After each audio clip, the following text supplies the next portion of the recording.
मैं आई कम? आइए आइए। Good morning ma'am. Good morning sir. Good morning, बैठिए। Thank you sir. Ramkesh ji, आप तो इनकम टैक्स में हैं और कोलकाता में हैं। हाँ सर। आपने राजस्थान कॉलेज से हिस्ट्री, ज्योग्राफी, पॉलिटिकल से बीए किया था हाँ सर। और सरकारी सेवा में कब गए थे आप? सर मैं फरवरी 2017 से सर। 2017 से, काफ़ी लंबा समय हो गया। हाँ सर। तो क्या आरएस में ही ध्यान है या सिविल सर्विस आईएएस में भी ध्यान था? नहीं सर, मेरा आरएस में ध्यान। आरएस में ही। ये कब आया मन में कि आरएस बनना है? सर ये मैं ग्रामीण पृष्ठभूमि से आता हूँ। हाँ हाँ। तो ग्रामीण क्षेत्र की जो समस्या है, जब बारीकी से देखी है, हम्म। फेस की है, तब से मुझे लगता था कि एक सिविल सेवा में अपने स्थानीय क्षेत्र में कार्य करना चाहिए। तब से मतलब हमने जॉब का तो मजा चख लिया कि आराम से एक बहुत अच्छी बड़ी नौकरी होती है इनकम टैक्स की। हाँ। और वहाँ पर तो इनकम टैक्स में तो बड़े लोगों से ही वो रहता है, हाँ। दूर हैं। एसडीएम बन जाएंगे तो क्षेत्र विशेष में काम करेंगे, इसलिए आपने ये किया। हाँ। तो फिर सीधा ही सवाल करते हैं आपसे कि एसडीएम जो होता है, हाँ सर। अच्छा अफसर एसडीएम, आप एक एसडीएम के रूप में अपने आप को हाँ सर। कौन से गुणों से नवाजते हो कि भाई मेरे में साहब ये 4 गुण ऐसे हैं जो एक एसडीएम में होने चाहिए? मैं सर पहला गुण एज ए एसडीएम होना, संवेदनशील होना चाहिए। Very good. जो भी वनरेबल ग्रुप है या महिलाएं हैं या बाल बच्चे हैं, हाँ हाँ। उनके प्रति आपकी संवेदनशीलता और रहनी चाहिए। साथ में सर धैर्यवान रहना चाहिए, इम्पेशेंस नहीं रहना चाहिए। लोगों की समस्याओं को आराम से सुनना चाहिए और उनका जो भी समाधान है वो तत्काल रूप से या प्रभावी रूप से उनको प्रदान करना चाहिए। साथ में अपने आप को विभिन्न परिस्थितियों में ढालने वाला भी होना चाहिए, क्योंकि एसडीएम का पोस्ट अलग अलग जगह पर अलग अलग परिस्थितियों में काम देता है। जैसे मेरा पोस्टिंग अंडमान में भी रहा, मैं दुर्गापुर रहा, तो उसमें मैंने ये चीज़ सीखा है कि एज ए गवर्नमेंट सर्वेंट आपको विभिन्न परिस्थितियों में रहना चाहिए। एक बहुत अच्छा सवाल जवाब देंगे आप। जयपुर और कलकत्ता, हाँ दोनों शहरों में आपको क्या अंतर दिखता है? सर, जयपुर एक अभी मेट्रो सिटी नहीं है, जबकि कोलकाता एक अंग्रेजों के ज़माने से भी एक इंडस्ट्रियल हब रहा है और अभी वो महानगर की श्रेणी में भी आता है। साथ में जो वहाँ का पोल्यूशन या वहाँ का जो आबादी है वो जयपुर की तुलना में काफ़ी है। मुझे दोनों अंतर काफ़ी ज़्यादा। ये तो आबादी का हो गया, लेकिन और कोई कल्चर, सांस्कृतिक कल्चर, लोगों के बीच में? सर जैसे कोलकाता एक घनत्व आबादी वाला, उसमें डिवाइडेशन ज़्यादा है। एक वर्ग ऐसा है कि जिसके पास अच्छा पैसा है और अच्छा है, पर एक वर्ग ऐसा है जो फुटपाथों पे या घोर गरीबी का सामना करता है। वैसी परिस्थितियाँ हमें जयपुर में कम देखने को मिलती है। अच्छा अच्छा। कलकत्ता का जो महत्वपूर्ण कोई स्मारक जो अंग्रेजों ने बनाया था? जैसे sir Victoria memorial, Howrah bridge, ये दोनों एक महत्वपूर्ण। विक्टोरिया मेमोरियल का कारण क्या है बनाने का? सर वो जो इंग्लैंड की महारानी थी विक्टोरिया, उनके याद में एक बनाया गया। अच्छा अच्छा। इतिहास में आपको क्या अच्छा लगता है? सर इतिहास में मुझे राजस्थान का इतिहास, जो आधुनिक इतिहास है। राजस्थान का इतिहास है, इसको वीरों का इतिहास कहते हैं। हाँ सर। तो इसका अर्थ क्या है वीरों का इतिहास? जैसे राजस्थान का इतिहास ये रहा है कि वो कभी भी दूसरों के आगे घुटने नहीं टेके, अपनी स्वतंत्रता के लिए लड़ते रहे। चाहे वो जब से हमारा इतिहास एक जैसे 10वीं शताब्दी के बाद का इतिहास हमें मालूम चलता है, जहाँ तक राजस्थान के संदर्भ में देखकर, तो जब से हमने महाराणा सांगा, महाराणा प्रताप और महाराणा कुंभा या मालदेव, इनका इतिहास पढ़ा है, वो एक वीरों का हमेशा लड़ने के लिए रहा है। ऐसा इतिहास भारत के बहुत कम हिस्सों में देखने को मिलता। कोई ऐसा वीर व्यक्ति जिसने अपने शासक की जान बचाई हो, राजवंश की सुरक्षा की हो, लेकिन जिसने ऐसा किया हो और उसी को देश निकाला दिया गया हो? सर जहाँ तक मुझे याद है, जोधपुर के दुर्गादास जी, उनका। चलिए, वेरी गुड।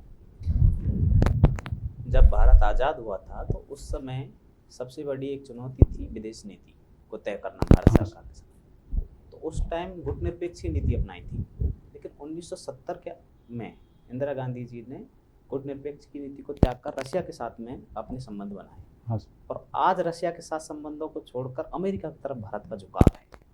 तो ये परिवर्तन क्यों आए? एक तरफ गुटनिरपेक्ष थे, किसी के साथ नहीं थे, फिर रशिया के साथ 70 में गए और आज अमेरिका के साथ में जा रहे हैं। ये इतना जो उतार चढ़ाव है ये क्यों है? और आज अमेरिका के साथ ये बताओ। जब भारत आज़ाद हुआ था तो दुनिया में दो ग्रुप बटे हुए थे, जैसे अमेरिका और सोवियत संघ का। और जो तत्कालीन जो भारत के प्रधानमंत्री पंडित जवाहरलाल नेहरू जी, उनका सोच एक आदर्शवादी सोच थी। उनका ये था कि हम किसी भी गुट में शामिल नहीं रहेंगे, साथ में हम दुनिया को एक न्यायिक नज़र से देखेंगे, हमारे हितों के हिसाब से हम हमारे संबंध तय करेंगे।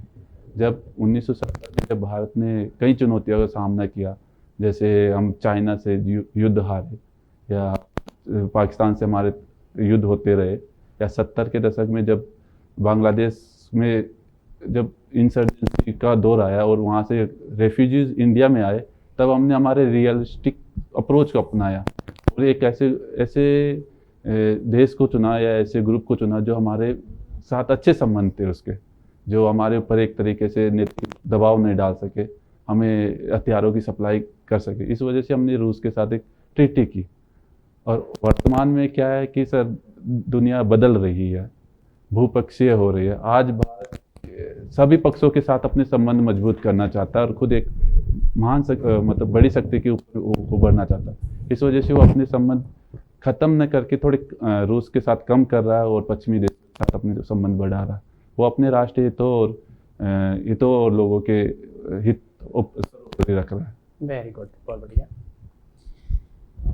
चलो ये बताइए एक और क्वेश्चन कि वित्तीय समावेशन क्या होता है? वित्तीय समावेशन का अर्थ होता है कि समाज के सभी वर्ग, मतलब जो भी लास्ट स्टेप पे भी जो खड़ा है, उसको भी वित्तीय व्यवस्था में प्रक्रिया में जोड़ा जाए। उसको जो फाइनेंशियल सिस्टम है, जैसे बैंकिंग सिस्टम है, उनमें उसको जोड़ा जाए ताकि उसका आर्थिक रूप से उसको समृद्ध किया जा सके। एक कोई योजना है जो वित्तीय समावेशन से संबंधित है? प्रधानमंत्री जन धन योजना आई थी। जन धन योजना, हाँ, जिसमें बैंक अकाउंट्स खोले गए थे, तो वो एक वित्तीय समावेशन की एक बड़ी योजना थी। जैसे राजस्थान सरकार की जन आधार योजना, वो भी एक वित्तीय समावेशन का ही एक प्रकार है। इससे कुछ फायदा मिला है? हाँ सर, जैसे सरकारी सेवाओं का डायरेक्ट बेनिफिट अब बैंकिंग ट्रांजैक्शन डीबीटी के माध्यम से उनके अकाउंट्सों में जाता है, ना कि वो किसी थर्ड पर्सन के थ्रू उनको नकद प्राप्त होता है। जिससे क्या है कि जो लीकेजेस होती थी योजनाओं में काफ़ी कम होते थे और डायरेक्ट जिसको बेनिफिट होता है, बेनिफिशियरी है, उसी को सारा जो भी पेमेंट होता है वो जाता है। बहुत बढ़िया, बहुत बढ़िया। चंद्रयान 2 और चंद्रयान 3 है, उन दोनों में क्या फ़र्क है? बेसिक डिफरेंस क्या है दोनों में? सॉरी मैम, इस बात अभी कुछ याद नहीं है। क्या कारण है कि हम जब यान भेजते हैं तो हम बहुत समय लेते हैं, मतलब भारत देश बहुत समय लेता है, लेकिन और दूसरे देश थोड़ा कम समय लेते हैं, 4 ही दिन लेते हैं। क्या कारण है इसका? मैम इस बारे में ज़्यादा जानकारी नहीं है, पर भारत की जो टेक्नोलॉजी है वो एक अंडाकार मार्ग तय करती है। इस वजह से भारत काफ़ी टाइम लेता है, जबकि अन्य देश अपने रॉकेट को जो उसकी जो टेक्नोलॉजी वो सीधे चंद्रमा तक सीधे पहुंचाती है, जबकि भारत के जो टेक्नोलॉजी वो यूज करते हैं। जीएसटी क्या है? Ma'am GST goods and services taxes है, एक अप्रत्यक्ष कर का एक रूप है जो जुलाई 2017 से में लागू है। सामान्यतः एक भारतीय मिडिल क्लास व्यक्ति पे कितने टैक्स लगते होंगे? जैसे मैम मिडिल क्लास में जैसे प्रत्यक्ष कर भी होते हैं, अप्रत्यक्ष कर तो सभी के ऊपर लगते हैं, जिसमें जीएसटी हो गया, जीएसटी हो गया। पर प्रत्यक्ष कर जैसे इनकम टैक्स हो गया, या वो जिनका इनकम के बेसिस पे लगता है। और ऐसे कौन से फील्ड है जहाँ पे बिल्कुल भी टैक्स अप्लाई नहीं होता? जैसे एग्रीकल्चर सेक्टर हो गया मैम, उसमें एग्रीकल्चर इनकम पे कोई टैक्स नहीं लगता। और सॉरी मैम, राजस्थान में महिलाओं के लिए कौन कौन सी योजनाएं चलाई जाती हैं? जैसे महिलाओं के सशक्तिकरण क्या IM शक्ति योजना है, महिला नीति आ गया। उसके अलावा जो मुख्यमंत्री 7 सूत्री कार्यक्रम है, विद्यार्थी जो महिला बालिकाएं हैं उनको स्कूटी वितरण की योजनाएं हैं। उनके स्वच्छता के लिए वो उड़ान योजना है, ऐसी काफ़ी योजनाएं चालू की जाती हैं। चलिए। रामकेश जी, Yes. महिला सशक्तिकरण और महिला साक्षरता किस प्रकार हमारे समाज को प्रभावित कर रही है? जैसे महिला साक्षरता से एक महिला सशक्तिकरण को बढ़ावा मिलता है। अगर एक महिला शिक्षित होगी तो पूरे परिवार को शिक्षित करती है। वो अपने परिवार, अपने आसपास के लोगों को इससे जागरूक करती है कि क्या आपका राइट्स है, आपके अधिकार है। अगर महिला साक्षर होगी तो वित्तीय स्वतंत्रता भी प्राप्त होगी उसको। इससे महिला साक्षरता को, महिला सशक्तिकरण को बढ़ावा मिलेगा। महिला सशक्तिकरण समाज के सर्वांगीण विकास के लिए एक आधारभूत। चलिए, एक सिचुएशन लेते हैं। हाँ। आप और आपकी धर्मपत्नी दोनों एसडीएम हैं और लगभग 8-10 साल आपके विवाह को हो चुके हैं और आपकी जॉब को भी वर्ष हो चुके हैं। हाँ। आपकी धर्मपत्नी पे रिश्वत या घूस लेने का आरोप लगता है और सभी जगह वो बात फैल जाती है। आपकी रेपुटेशन बहुत अच्छी है, आप इस सिचुएशन को कैसे डील करेंगे? सबसे पहले मैम, जो भी कार्रवाई हुई है रिश्वत संबंधी या जो, उसकी जानकारी ली जाएगी, क्या इसमें सच्चाई है या नहीं है। अगर सच्चाई नहीं है तो विभागीय कार्रवाई पे भरोसा रखा जाएगा। साथ में जो भी जानकार रहेंगे, अगर वो पूछेंगे तो उनको बताया जाएगा कि नहीं, ऐसा कुछ नहीं है। अगर सच्चाई है तो क्या करेंगे? उस पर मैम विभागीय कार्रवाई होगी। जो आप डिपार्टमेंट, बिल्कुल कोशिश नहीं करेंगे कि आपकी पोस्ट के हिसाब से कि आपकी धर्मपत्नी को सजा ना मिले, बचा लिया जाए, ऐसा कुछ नहीं करेंगे? ये एक मानवीय पक्ष रहता है कि हमारे को थोड़ा बचाया जाए, पर जो विभागीय कार्रवाई उसमें कोई भी हस्तक्षेप नहीं। आपको नहीं लगता अगर आप इस गलत चीज के लिए उनको बचाएंगे तो उनको बढ़ावा मिलेगा? और दूसरी बात, आप एक गलत एग्जाम्पल पेश करेंगे। मैं एज ए एसडीएम किसी भी विभागीय कार्रवाई में हस्तक्षेप नहीं करूंगा, क्योंकि किसी आप कार्रवाई में हस्तक्षेप नहीं करेंगे, लेकिन आप अपनी पोस्ट का तो वो दे सकते हैं ना कि भाई आपकी जान पहचान है और आप बोलें कि किसी भी तरह झूठ का साबित कर दिया जाए इस केस को। नहीं मैम, मैं इस संबंध में कोई भी इंटरफेरेंस नहीं करूँगा। Okay, thank you. Ramkesh ji, आपकी हॉबी हाँ सर। ट्रेवलिंग है? हाँ सर। वैसे तो जयपुर से कलकत्ता ट्रेवलिंग हो जाती है आपकी तो? नहीं, ट्रेवलिंग इसके साथ में सर मेरे अभी पोस्टिंग डीजीआईटी इन्वेस्टिगेशन विंग में है। अच्छा। उस सिलसिले में हम कई बार ऑफिस के काम से दिल्ली भी जाते होंगे? दिल्ली, गुजरात, जम्मू या अच्छा। चंडीगढ़ या आसपास की स्टेट में जाना होता है। जीएसटी में अभी कितने स्लैब हैं? सर ऐसे 5 स्लैब है। 5 हैं। और आपके अनुसार जीएसटी का जो अभी चल रहा है वो ठीक संतुष्ट हैं आप? जीएसटी के मेरे हिसाब से ठीक है सर अभी। अच्छा, जब आप इनकम टैक्स की रेट डालते हो, हाँ सर। तो बाराती बन के जाते हो ज़्यादातर? आपकी गाड़ियों को सजाते हो कि भी बारात है, सुबह सुबह जाते हो तो से भाई कि दुल्हन आई है, और फिर आप घुस जाते हो सीधे? सर ये एक प्रक्रिया का हिस्सा है। प्रक्रिया है। ये हमें गोपनीयता बरतनी, सबसे बड़ी बात गोपनीयता होती है हर सर्च का। हाँ। उसका सक्सेसफुल तभी मानी जाती है जब तक कितनी कॉन्फिडेंशियल है। हम inspector as a inspector posted है, जब हम जाते हैं तो हमको नहीं पता रहता है कि कहाँ जा रहे हैं हम।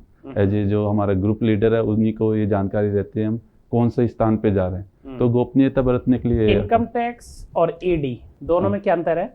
सर दोनों अलग विभाग है। हाँ। ईडी मनी लॉन्ड्री से रिलेटेड केसेस देखती है, जबकि इनकम टैक्स जो पर्सनल टैक्स और जो कॉर्पोरेट टैक्स के रिलेटेड मामले उनको देखती है। कभी कभार आपने इनकम टैक्स की रेट डाली, वहाँ पर बहुत कुछ मिल गया, तो ईडी भी आ सकती है क्या? सर हम ईडी को इन्फॉर्मेशन भेजते हैं बाद में, जब अगर ऐसा कुछ मिलता है, सेंसिटिव चीज़ें मिलती है या कुछ ट्रांजैक्शन डिटेल्स मिलती है जिसमें हमें लगता है कि हवाला या मनी लॉन्ड्रिंग का केस है, तो हम उसके बाद में उसकी इन्फॉर्मेशन ईडी को भी शेयर करते हैं। Very good, thank you very much. आपका इंट्रो बहुत अच्छा होगा, ठीक है। कॉन्फिडेंस बहुत अच्छा है, विषय ज्ञान जो होता है ना, सवालों का एक मैच्योरिटी है ना, वो आती है। आप अच्छी सर्विस में अच्छे लोगों के बीच में रहते हो, मुस्कुराहट जो है ना एक स्वाभाविक कम है थोड़ी सी, हाँ सर, वो है ये कॉन्फिडेंस को दर्शाती है, तो थोड़ा सा लाए। ओके वैसे तो आपका बहुत अच्छा इंटरव्यू होगा, ओके सर, और एक आपके भीतर एक कोई चीज़ है झलकती है अधिकारी की, वो आपके पास है, ठीक है ना। Thank you sir. मैडम ने जो सवाल किया था हाँ उस वक्त आपने बहुत अच्छा जवाब दिया, लेकिन एक शब्द बोल दिया था मानवीय शब्द, मानवीय पक्ष। हाँ यदि आप उसको नहीं बोलते, सीधे ही ऐसे बोलते नहीं मैडम मैं कोई हस्तक्षेप नहीं करूंगा, यदि उन्होंने गलती की है तो दंड भोगे, हाँ सर, वहाँ नंबर नहीं मिलते हैं, ओके सर, वो एक दिखावा हो जाता है, क्योंकि मैडम और आप एक ही हैं, बच्चे हैं आपके बीच में। ओके सर, आपने जो शब्द बोला तो बहुत अच्छा था, उससे आप ही मान के चलो 10 नंबर बढ़ रहे हैं आपके, कि मानवीय पक्ष तो झुकाव की तरफ रहेगा, ठीक है। और आगे जैसे ही मैडम ने आपको इंटरव्यू को खींचा था कि तो लास्ट में कहा कि मैं हस्तक्षेप नहीं कर सकता, इसको आप और थोड़ा सा और बेस्ट रोचक और बना सकते हैं कि मैडम एसडीएम बहुत छोटी पोस्ट होती है, हाँ सर, और जब एसीडी और सीबीआई की रेड पड़ती है तो कलेक्टर क्या कोई भी हस्तक्षेप नहीं कर सकता, उस वक्त असीम शक्तियां होती हैं उनके पास में। हाँ सर, लेकिन आपने बहुत अच्छा बीच में जवाब दिया था, विभागीय कार्रवाई, हाँ सर, ठीक है ना, तो वो बहुत अच्छा लगा, मतलब आप बहुत अच्छा इंटरव्यू है आपका, ओके थैंक यू, ठीक है। ओके, जैसे ही करंट को जब देखते हैं ना हाँ सर, चंद्रयान वाले, चंद्रयान को, तो डायरेक्ट जब आपने मना किया था हाँ सर, वो बिल्कुल सही था, लेकिन फिर भी मान लीजिए सवाल मैडम कर रही है, हम तीनों हैं, तो थोड़ा सा मामूली सा झटका सा लगता है कि यार ये काफी अच्छा विषय है, हाँ सर, ध्यान नहीं दिया, ओके सर, तो न्यूज़पेपर वाली घटना को ध्यान दें, ओके ओके। ठीक।